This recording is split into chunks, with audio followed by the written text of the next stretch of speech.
direct result of the Supreme Court overturning Roe v. Wade.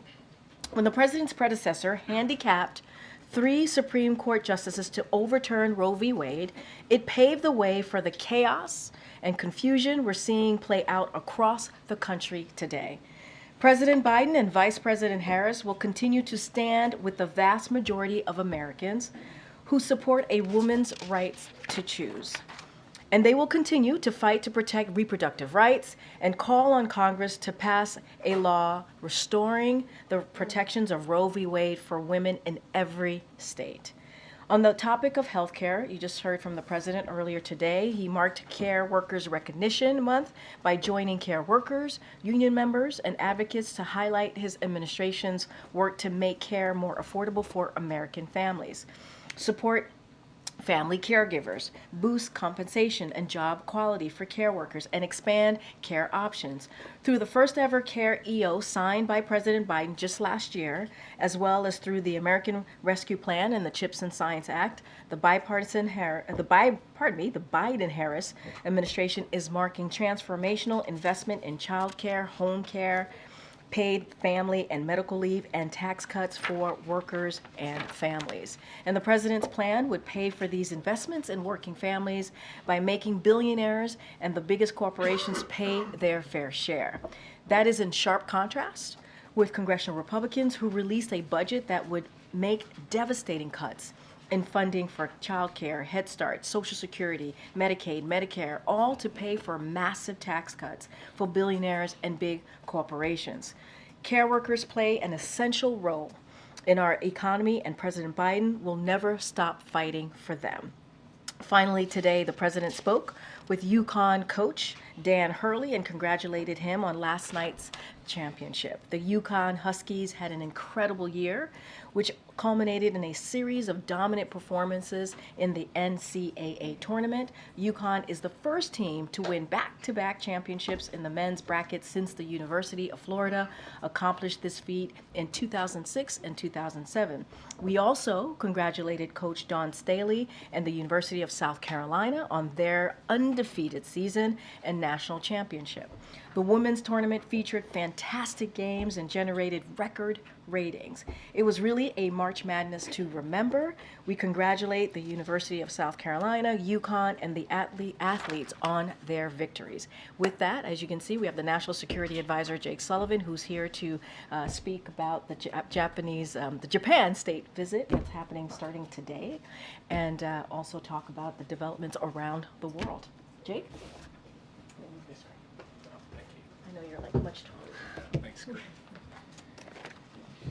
Thank you, Karine, and thanks everybody. I've got some opening comments on the Japan state visit and a couple of other topics, and then I'd be happy to take your questions. Starting this evening, the President and First Lady will welcome Prime Minister Kishida and Mrs. Kishida to the White House for an official visit and state dinner.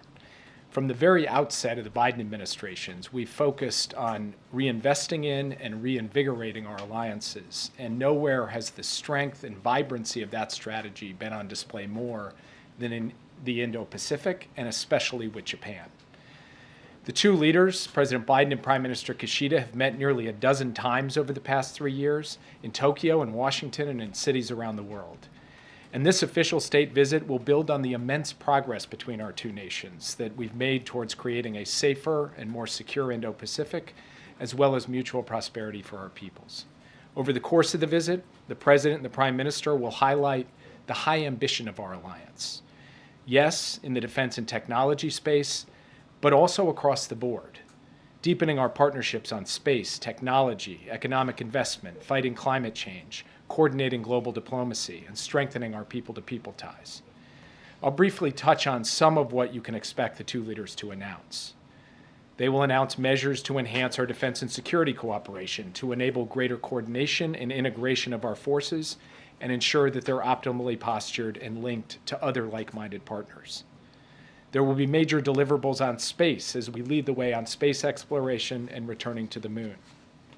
There will be announcements of significant research partnerships between our leading institutions on critical and emerging technologies such as AI, quantum, semiconductors, and clean energy. All of this will strengthen our economic ties and economic security as we announce significant commercial deals as part of the state visit. Japan is one of the largest providers of economic assistance and budget support to Ukraine, one of the largest investors in development and infrastructure in Southeast Asia and the Pacific Islands. And this visit will highlight Japan's continued role in global diplomacy and development and the coordination that the U.S. and Japan have together with significant deliverables on global assistance and investment both inside and outside the Indo-Pacific. And we'll also announce new initiatives to further foster our cultural connections and promote ties between current changemakers and future generations of leaders. Following the important visit that Prime Minister Kishida is initiating this evening and that will carry through tomorrow, President Biden will welcome President Marcos of the Philippines to the White House on Thursday for his second bilateral meeting at the White House in as many years. President Biden will also host the first ever trilateral leaders summit between the United States, Japan, and the Philippines. The U.S., Japan, and the Philippines are three closely aligned maritime democracies with increasingly convergent strategic objectives and interests. Just this past week, our three countries and Australia held joint naval drills in the South China Sea. When I met with my Japanese and Filipino counterparts in Tokyo last June, we agreed to enhance our nation's trilateral partnership, and this week is a culmination of months of effort since that meeting in Tokyo last June. The three leaders will announce new initiatives to enhance energy security, economic and maritime cooperation, partnerships on technology and cybersecurity, and joint investments in critical infrastructure. And with this first ever Leaders Trilateral, we're continuing to deepen our cooperation with our closest partners to ensure what we've talked about many times from this podium and elsewhere, a free, open, and prosperous Indo-Pacific. Over the past 3 years, the President has achieved historic breakthroughs across the region, across the Indo-Pacific. He's launched AUKUS, elevated the Quad, brought the U.S.-Japan ROK Trilateral to new heights, upgraded relations with ASEAN, Vietnam, and Indonesia, and hosted 2 Pacific Island summits and 1 ASEAN summit here at the White House. And we look forward to adding another momentous chapter to this story with both the state visit that Prime Minister Kishida has embarked upon and this historic trilateral meeting among the U.S., Japan, and the Philippines. I also want to take a moment before going to your questions to address the events of April 5th in Quito, Ecuador. We condemn this violation of the Vienna Convention on Diplomatic Relations, including the use of force against embassy officials. We've reviewed the security camera footage from the Mexican embassy and believe these actions were wrong. The Ecuadorian government disregarded its obligations under international law as a host state to respect the inviolability of diplomatic missions and jeopardized the foundation of basic diplomatic norms and relationships. We've asked Ecuador to work with Mexico to find a resolution to this diplomatic dispute, and to that end, we welcome the Organization of American States Permanent Council meeting this week to help reach a peaceful diplomatic solution. Finally, let me say something on an important issue that's moving through the House this week, reauthorization of 702 of FISA. The administration strongly supports the bipartisan bill, whose text is now with the Rules Committee, to reauthorize this essential intelligence authority and other FISA provisions before they would expire on April 19th. If we lost 702, we would lose vital insight into precisely the threats Americans expect us in government to identify and counter. Terrorist threats to the homeland, fentanyl supply chains bringing deadly drugs into American communities, hostile governments' recruitment of spies in our midst, transnational repression by authoritarian regimes, penetrations of our critical infrastructure, adversaries' attempts to illicitly acquire sensitive dual-use and military commodities and technology, ransomware attacks against major American companies and nonprofits, Russian war crimes, and more. So to protect the American people, we need to maintain this vital collection authority while strengthening its protective guardrails with the most robust set of reforms ever included in legislation to reauthorize Section 702. And this bill does that. For these same reasons, the administration strongly opposes the amendment we anticipate being offered that would rebuild a wall around and thus block access to already lawfully collected information in the possession of the U.S. government. The amendment, if it looks like what we've seen before, would prohibit U.S. officials from reviewing critical information that the intelligence community has already lawfully collected, with only exceptions that are exceedingly narrow and unworkable in practice. Our intelligence, defense, and public safety communities are united. The extensive harms of this proposal simply cannot be mitigated, and so the administration strongly opposes the amendment. But we strongly support the underlying bipartisan bill whose text is now with the Rules Committee. With that, I would be happy to take your questions. Yeah. The White House is still reserving judgment on the IDF report on the killing of the World Central Kitchen aid workers. Why? Why is this review taking so long? Well, first, that report just came out last week, and what I have done is asked an interagency team of experts who actually have knowledge of the humanitarian, operational, other elements of this to look at the circumstances, to look at the findings of the report, and then to come up with some judgments as a result of that. This isn't a formal process, it's an informal review, and as we gain some judgments from that, we'll be prepared to share them with you, but that process is underway now. How long is it going to take? I can't tell you exactly how long it's going to take. Yep.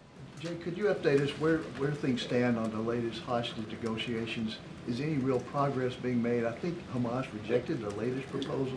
Are both sides making the kind of concessions that are going to be necessary?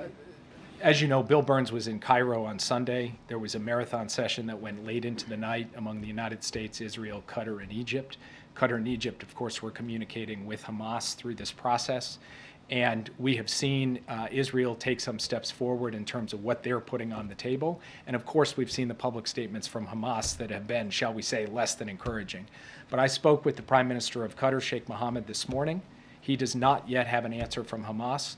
I pressed him to try to secure an answer from them as soon as possible. And when we have more to report on that front, we will report it to you. Yeah.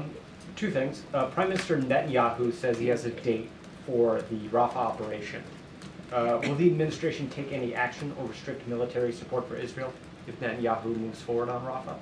If he has a date, he hasn't shared it with us, so I've seen his public comments, but I have nothing more on that front. I'm not going to comment on hypotheticals, but I will state here what I stated the last time I stood at this podium, which is that the United States does not believe that a massive ground invasion of Rafah, where 1.3 or more million people are sheltering, having been pushed out of other parts of Gaza that are now destroyed, into the area where humanitarian assistance comes in.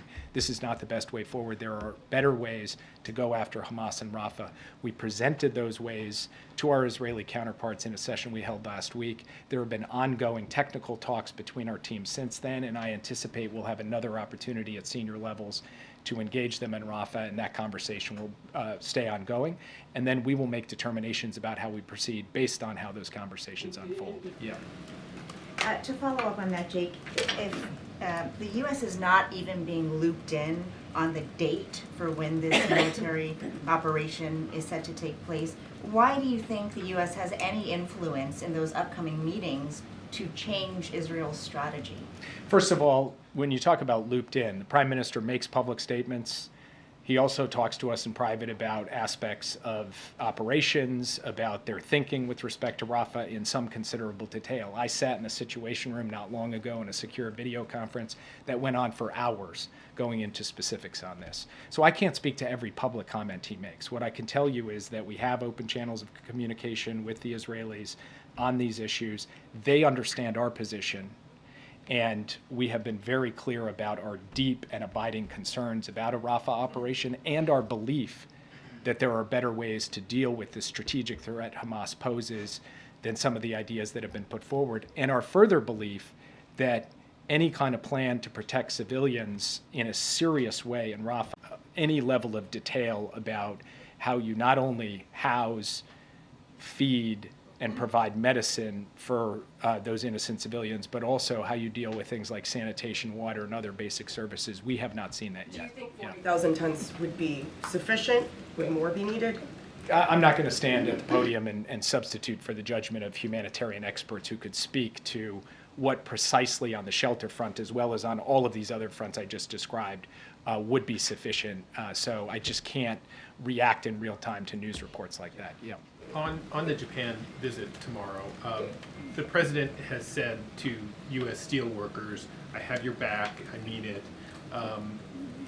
what is his message to the Prime Minister tomorrow about the potential acquisition of U.S. steel? How strongly will the President convey his opposition, and will there be any specific things that the President will either urge the Prime Minister to do, or will say steps that he's willing to take to prevent an acquisition?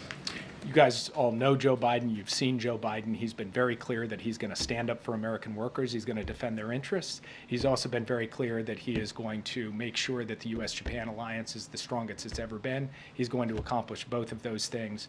That's what he has set out to do as president. That's what he'll continue to do. And I won't comment further on the specifics of diplomatic conversations between the two leaders. Yeah. Jay, can you give us a better understanding? What is the U.S.'s assessment of the troop withdrawal we've seen by the Israelis recently from Gaza? Is this in response to pressure from the United States? Was there any commitment made to the U.S. there? Is this a way of trying to advance negotiations with Hamas? And do you view this as a change in the way Israel is prosecuting its war there? You'll have to speak with the Israelis about the purpose or motive behind their particular operational moves. I'm not going to characterize that from the podium. What I will say... There has been no private commitment made to you that we will remove troops based on the conversation you had, or after months of pressure to help? As you might expect, I'm also not going to get into private diplomatic conversations between the President and the Prime Minister. But what I will say is that a reduction in the intensity and scope of military operations does create a greater opening for the movement of humanitarian goods around Gaza at a critical moment when there is a real humanitarian crisis there. So we welcome the opportunity to move more trucks in and then move more trucks around Gaza so that the innocent people, innocent civilians there can get the food, water, medicine, and other essentials that they need for their... You also welcomed Erez and Ashdod, the announcement that was made by the Prime Minister, by the Israelis last week. Neither of them have opened now, approaching a week since then. Are you satisfied with this timetable? We were told that the U.S., from your colleague John Kirby, needed to see action within hours or days. It's now days, but certainly well beyond hours. Are you satisfied by the pace of this, and what commitments has the U.S. been made about how soon that will occur? Well, just to take the opening point of your question, which is that we welcome these steps. What we actually said very clearly from the first minute was Israel has made public statements. Now we need to see them follow through with action, and that action needs to be specific, concrete, and measurable. And that goes for the opening of a crossing into northern Gaza from Israel. It goes for the opening of Ashdod port. When it comes to those two things, we will watch to see what unfolds over the next few days. What John Kirby was talking about in terms of hours was a step change in the willingness of the Israeli government to take action to get more aid into Gaza. And if you look at the last 2 days, there has been a substantial increase in the amount of aid going into Gaza. That's good. It is not good enough. We would like to see more action following through on what the Prime Minister has announced publicly, and we'd like to see that over the course of the next few days. Yeah. Thank you, Jake. CNN has reported that the U.S. is bracing for a retaliatory attack by Iran in the Middle East. What can you tell us about your current assessment, whether that's inevitable, and what the U.S. is doing to safeguard its assets there? So we are watching public statements by Iranian officials, public reports of Iranian plans to potentially take retaliatory action, and we have made clear that, as the President said to the Prime Minister and as was read out in his call, that America's support for Israel's security is ironclad, and America's support for Israel's defense against threats from Iran and its proxies is ironclad. And I'm not going to speak to operational details beyond that. On Ukraine, Speaker Johnson has said that he will pursue what he described as innovations to the Senate package. Has the White House been briefed on what those innovations are and whether the President could support any of them? Our teams between the White House and Speaker Johnson's teams, as well as with the other leaders in both the House and the Senate, have had ongoing discussions about how we get a bipartisan, a bill that is supported on a bipartisan basis, passed by 70 votes in the Senate. We believe it could be passed by an overwhelming bipartisan majority in the House, actually onto the floor and voted upon. And I'm not going to speak to the specifics of those conversations because I don't want to negotiate from the podium. Yeah. Thanks, Jake. Just on Russia, Russian investigators said today they're opening a probe into the financing of terrorism that they say involves Western countries, specifically including funds received by the firm Burisma, by which Hunter Biden was employed. What's your comment on that? Is that just a political ploy, or how do you view that? I mean, it's nonsense. Russia knows that it was ISIS who committed the attack in Moscow. We know it was ISIS who committed the attack in Moscow. We warned Russia of an impending terrorist attack in Moscow, and all of the rest of this is noise. Yeah. Very briefly, if I may. Yesterday, David Cameron, the British Foreign Secretary, met with Donald Trump. What's your view on that? Is the president concerned to see him meeting a potential election rival? I'm not going to speak to campaign-related issues, Hatch Act, so I'll plead that and move on. Yep. Thank you. So you are saying that changes from Israel are good, but not good enough. So to pursue more changes, are you going to do something besides talking to them? Well, what the president said on Friday is that our policy will be determined by the actions that we see unfold. We've seen them take some actions. We would like to see more actions. And as Secretary Blinken said last week, if Israel doesn't continue to sustain and make further changes, then our policy will change. And I won't go beyond that today. We're going to continue to watch. We've seen positive steps. We have welcomed those positive steps. And we have said that we need to see more steps, particularly the follow-through on the things that they have committed to publicly. Thank you, Jack. Two questions quick. Regarding the defense industry cooperation and joint production of defense equipment between United States and Japan, do you think South Korea and United States and Japan will be join this industrial cooperation to strengthen their power in the Pacific region? Look, I believe, I don't necessarily like to use the word synergies very often, but I do believe that there are synergies on a trilateral basis in terms of our technological, industrial, economic capacity, as well as our security and military cooperation, and we want to build on that. For tomorrow, what we are announcing will be bilateral measures in this space, and then, of course, we would be open in the future to discussing things more. Japan is approaching North Korea for a summit, but North Korea says it is not interested because there is no content for the summit. What is the United States position on Japan's push for a summit with North Korea? Speaking from the United States' perspective, we believe that principled diplomacy is a good thing. It's a necessary component of an overall strategy to confront the North Korean threat. We ourselves have indicated we're prepared to engage in diplomacy with North Korea. Of course, the North Koreans have not shown any interest in that. They have only tried to move down the track of further development of their weapons, their missile and nuclear programs. And so we, the United States, have pulled closer together with our allies to enhance our capacity and posture in the Indo-Pacific, and we'll continue to do that. Yeah. Jake, you were scheduled to travel to Saudi Arabia before you were recently injured. First, how are you doing? And second, is there a rescheduling of that meeting with the Crown Prince back in the books? Cracking your rib is very painful. Maybe not as painful as answering your questions, but I kind of rushed the timing on that joke, which I prepared for. So no, it actually it hurts a lot.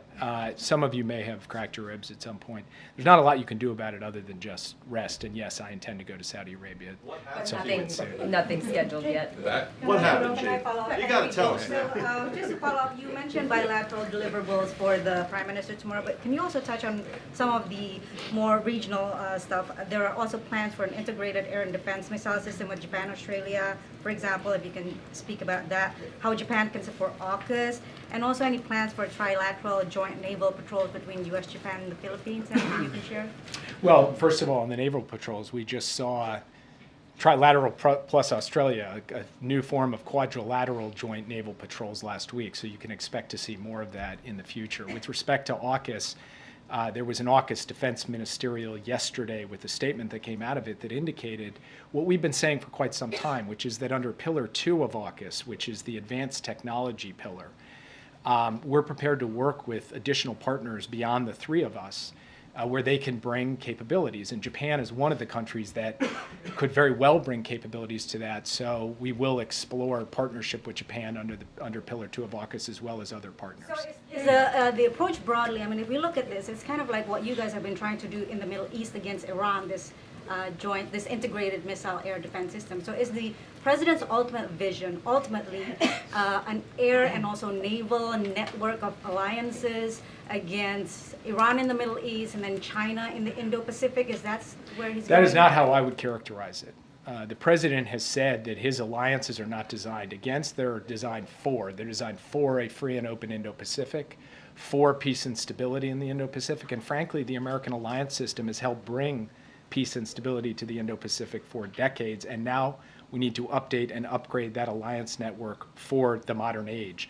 And that includes also reaching out to partners who are not traditional treaty allies of the United States, who have a key role to play in ensuring that the Indo-Pacific remains free, open, prosperous, and secure. So that's how we're looking at things across the region. And by the way, it goes way beyond security.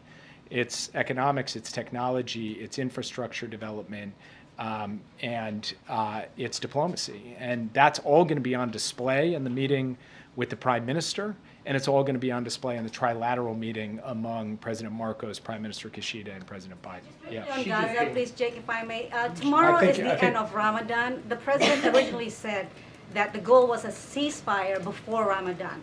Tomorrow is the end of Ramadan. What does that say about the president's ability to bring about peace? Well, I think it says more about the fact that you have a party, Hamas, who is holding innocent people, that it took hostage a long time ago. Doesn't get a lot of attention, unfortunately, in the commentary, and I've said that from the podium before.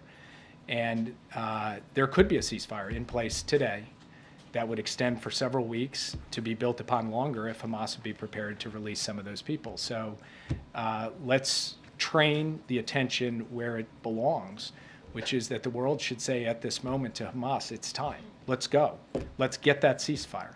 We're ready. I believe Israel is ready, and I think Hamas should step up to the table and be prepared to do so as well. Yeah. Xi Jinping met earlier today with Russian Foreign Minister Lavrov.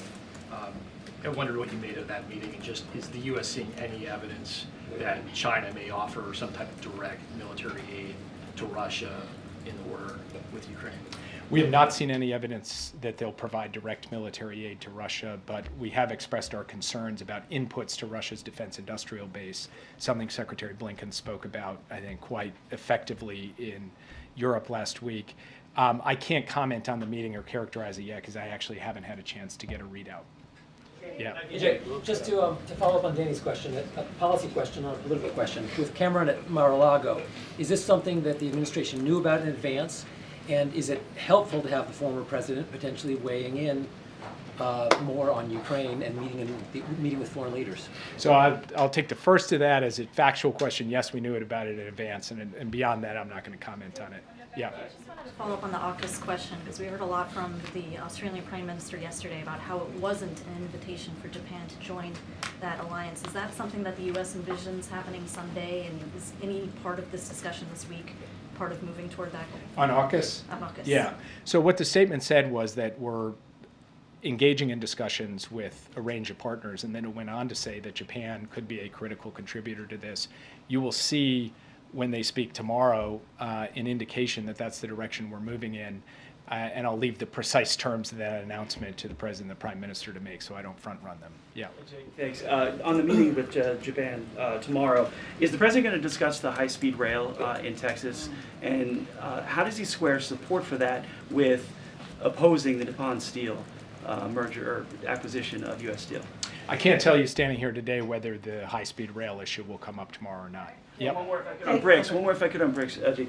Iran, Egypt, UAE, and Ethiopia have joined BRICS now, with Saudi Arabia considering it. How worried is the president that he's been degraded on the world stage in terms of the leadership?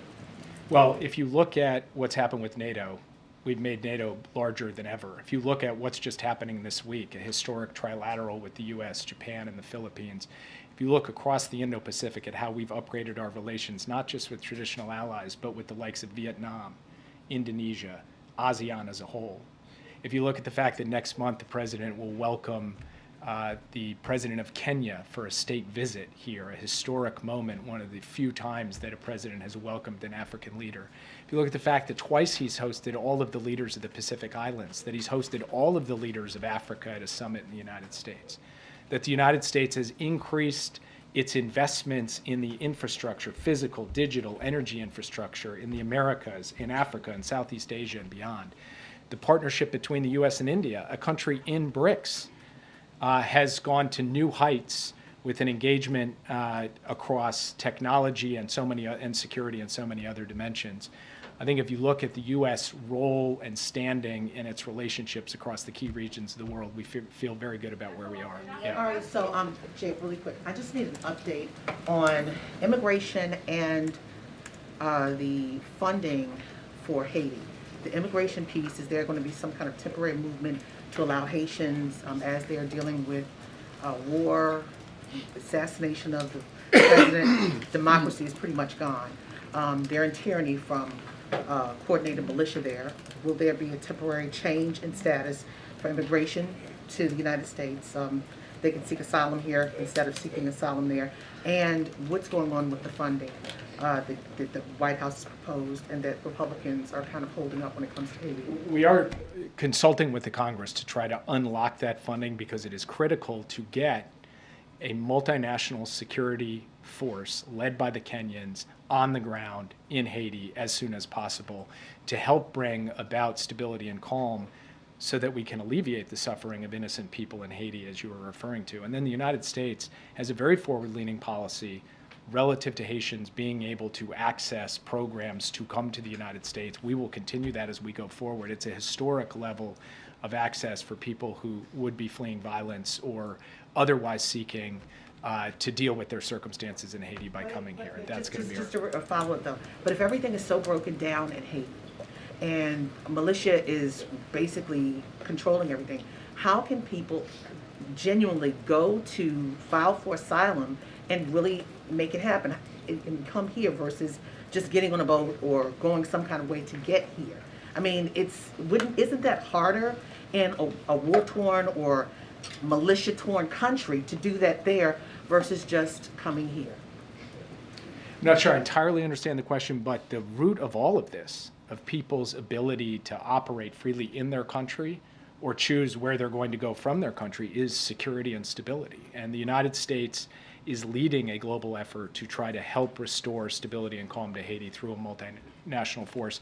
And we need the funding to do that, and I thank you for raising that because we would like support on a bipartisan basis from the Congress to unlock that funding, which is currently being held, and we're pressing for that on a daily basis. I'll take one more question. Yeah.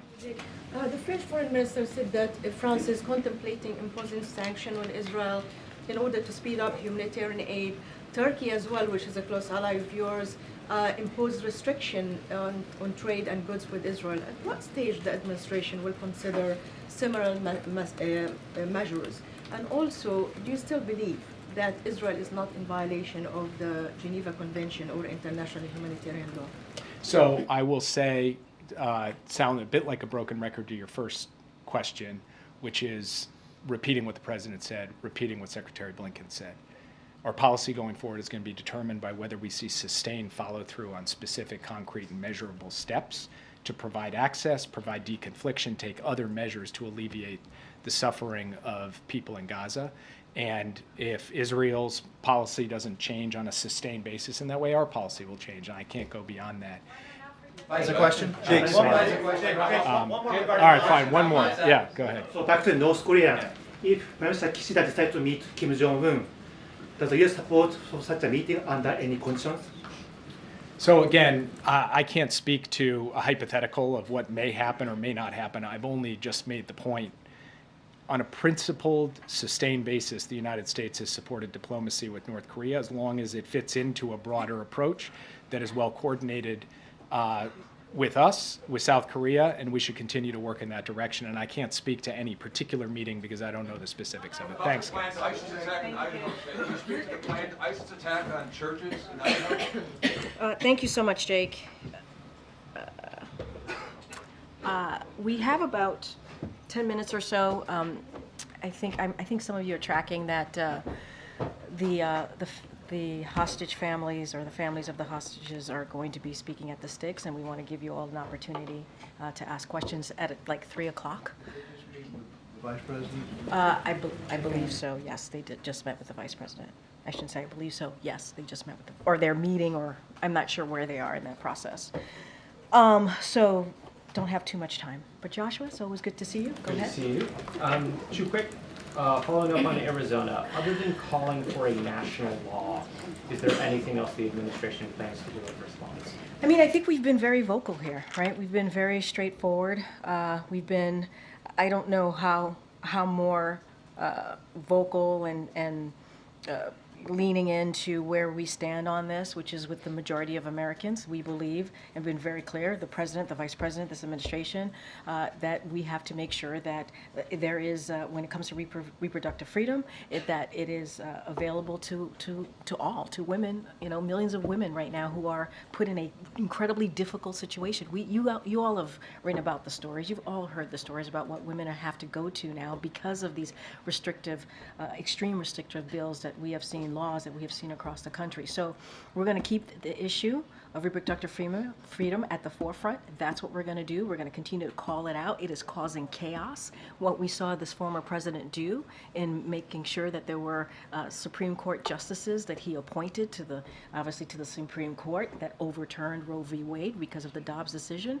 And, it's created some awful stories, some chaos, as I just mentioned, and so we're going to continue to put that out at the forefront. We believe that women's lives are at stake across the country, and we're just not going to stop speaking out. And obviously, we're going to ask Congress to legislate and make Roe v. Wade the law of the land, and that's something that we're going to continue to do. And then inflation's at 3.2%. It's higher than it was in January. Are there any concerns that the disinflation we saw last year is starting to stall out? So look, I'm going to say that this is a president that is doing everything that we can to fight inflation, right? To build an economy from the bottom up, middle out.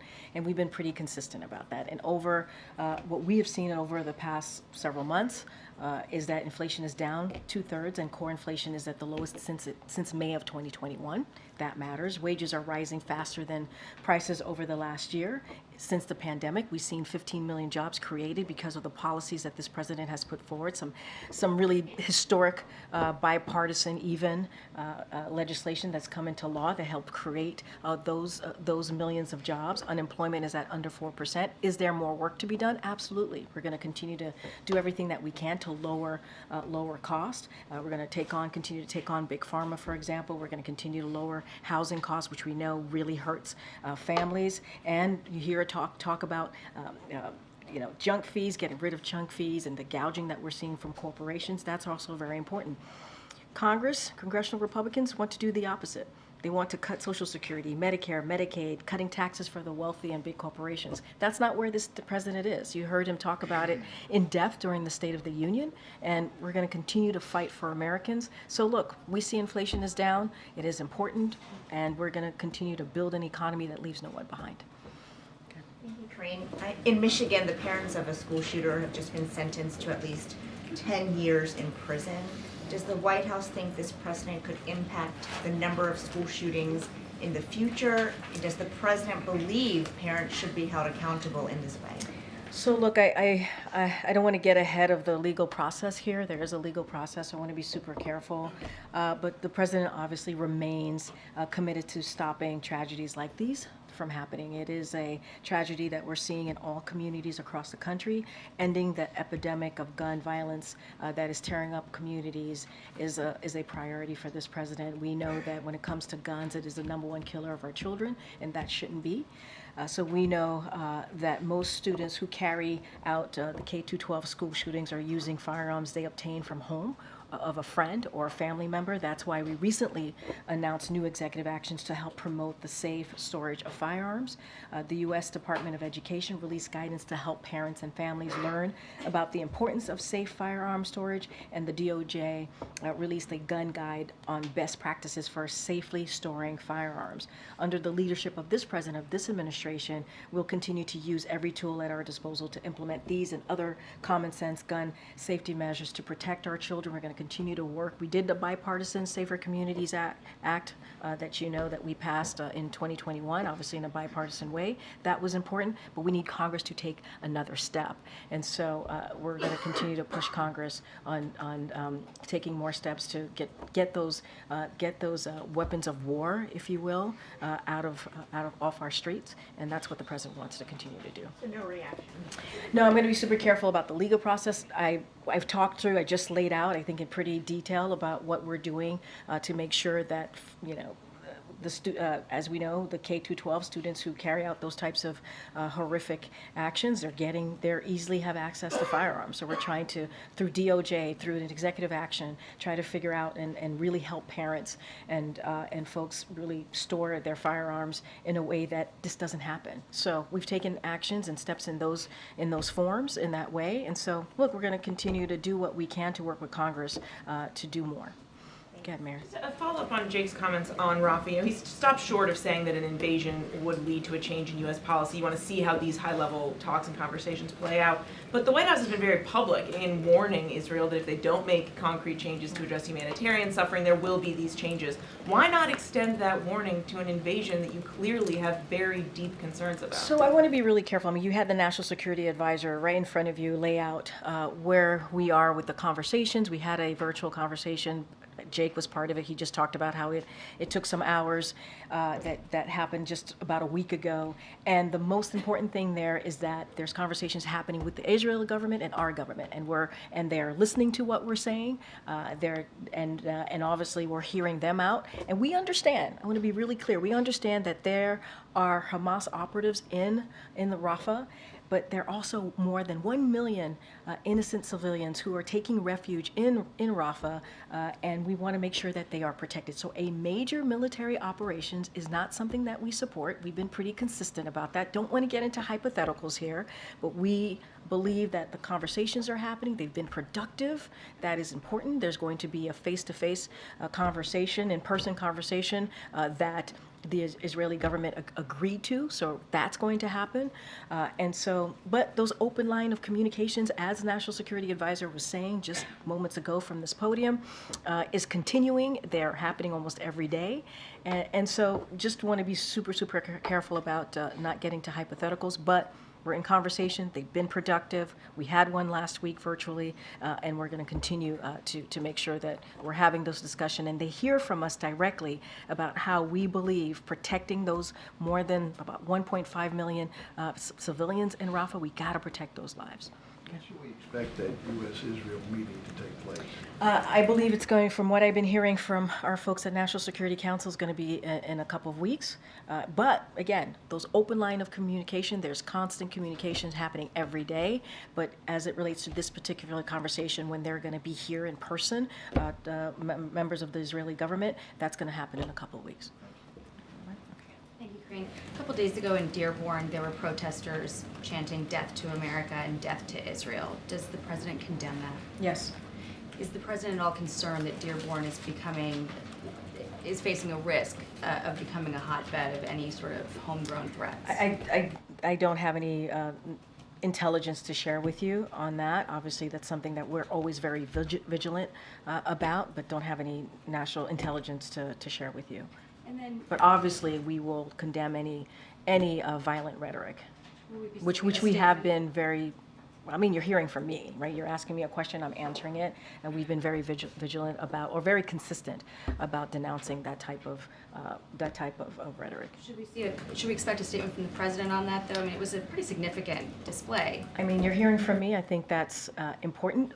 The other part, too, that I do want to be very clear about, peaceful protest is something that the president has also been very clear that is important to give folks space to peacefully protest. But any type of violent rhetoric, we are going to denounce. And then on some of the comments he made today, did the president mean to essentially accuse Republicans of murder? I mean, the language that he was using to describe opposition to the Affordable Care Act, the quote was, they want to terminate the Affordable Care Act. Terminate, well, guess what? Killing millions of Americans. Does he think that Republicans are trying to kill Americans? I think you're taking the most extreme definition or extreme evaluation of what the president said. Here's the reality. The Affordable Care Act, which obviously started in the Obama-Biden administration, the president expanded on that, making sure that people have affordable health care. That saves lives. It does. It is important. It is, but you're taking what he said to the most extreme part of your definition or your realization. I know, but let's be really clear. Let's be really clear. People having health care is important. It saves lives. It is important to have that. The fact that this president was able to expand that is important, right? We're talking about people who didn't have access to health care that could, whether they're dealing with diabetes or cancer or something that is affecting their everyday life, right? And I think, when you have a party that's trying to get rid of Social Security, Medicare, Medicaid, and says it bluntly and wants to repeal, they tried to repeal Affordable Health Care, or Affordable Care Act, to be more specific, more than 60 times. They literally voted on it when it is saving people's lives. Why? Why do they do that? Why? Do they not want Americans to have health care, affordable health care, to protect themselves, to save their lives? I mean, that's the question to be asked. The president's trying to do the right thing. He's trying to be where majority of Americans are, and protect their health care, protect their Medicare, protect their Medicaid. And you don't see that from the other side. You just don't. He literally had a back and forth with them during the State of the Union about that. So, okay. On the nomination of Adil Manji, there are 3 Democrats publicly opposed. Does the administration feel like there are some winnable Republican votes here? And is the administration committed to filling this circuit court position by the end of the year, even if that means moving on from Somebody's door. I don't know what's happening. A chime. Everything's it okay here. It's windy. It's windy. It's actually warm. But to your question, I'm going to be. I'm not going to comment or respond to particular members.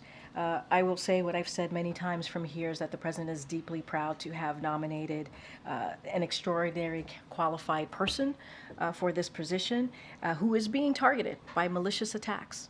We know that.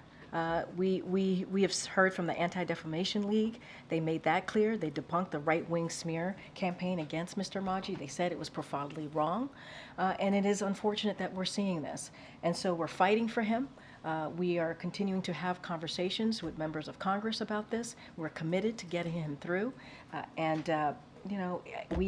This president believes that he's highly qualified and is proud to have nominated him to this position. We have one more question because we're running out. Go ahead, Brian. Thanks a lot, Karine. I wanted to ask about the Mayorkas impeachment. House Republicans are planning to send articles of impeachment to the Senate. What is the president's response to this, and has the president personally reached out to members of the Senate to talk about this? So the president spoke, I think, the last time they tried to do this and were unsuccessful. The president put out a statement and he said that history will not look kindly on House Republicans about this. It is a blatant act of unconstitutional partisanship. That's what the president has said. He continues to believe that. Look, the president was in Madison, Wisconsin yesterday. He talked about student loans. He talked about ways to give Americans a little bit more of breathing room, making sure that they can go after their dreams, right? Making sure that borrowers who have been really crunched by student loans has an opportunity to get out from that. And that's something that Republicans could be helpful with, but instead they get in the way and block what the president is doing. But he's going to continue to do that. There is a national security supplemental that could go to the floor in the House that the speaker can put to the floor. We know it passed overwhelmingly. We know that it would protect our national security. It would help Ukraine, the brave people of Ukraine who are fighting for their democracy, help them. They are getting in the way of that. So look, there are ways. Let's not forget the bipartisan border deal, right? That the former president said to Republicans to reject that deal because it would help Joe Biden and hurt him. Who are they working for? Are they actually working for the constituents who put them into office? I mean, that's a question for them to have to answer. Majority of Americans, the things that I just listed out, majority of Americans want to see action. They want to see us work in a bipartisan way. We saw that coming out of the 2022 midterm election. They want to see us come together and get things done. So House Republicans need to stop playing politics. They need to stop being partisan about these issues that matter to majority of Americans and get to work. We expect them to be leaders, but so do Americans expect them to be leaders as well. Guys, I have to go because I know they're going to go to the sticks, and I want to make sure that you guys get that. And so the president obviously is going to have the 2+2 press conference tomorrow, and then we'll be back on Thursday. Thanks, everybody. Thanks, Karine. Thank you.